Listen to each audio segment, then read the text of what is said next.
ఇప్పుడు ఎవరికైనా కూడా ఏదైనా ఇచ్చేది ఈశ్వరుడే. సో కరెక్టా?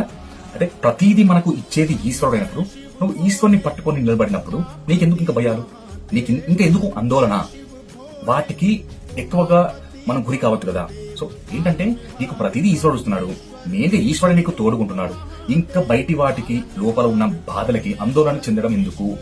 ఈశ్వరుని పట్టుకున్నా నన్ను ఎవ్వరూ ఏమి చేయలేరు. నేను భక్తిగా పట్టుకున్నా, ధర్మంగా పట్టుకున్నా పరమేశ్వరుని పట్టుకున్నా కదా, నేను చచ్చే వరకు నేను వదలనిగా.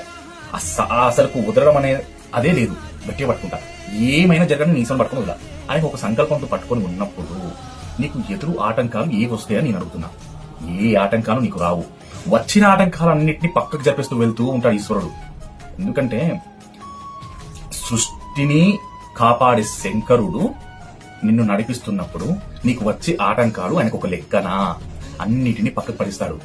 నీకు ఎలాంటి సమస్య రాకుండా కాపాడతాడు. కారణం నువ్వు బలంగా, నమ్మకంగా, ధర్మంగా ఈశ్వరుని పట్టుకొని ఉన్నందుకు నిన్ను ఈశ్వరుడు వదలట్లేదు. అది ధర్మబద్ధంగా ఉంది కాబట్టి. ధర్మానికి ప్రతీక ఎవరు? ఈశ్వరుడు. అదే సర్వేశ్వరుడు. హర హర మహాదేవ, శంభో శంకర, శివకేశవాయ నమః.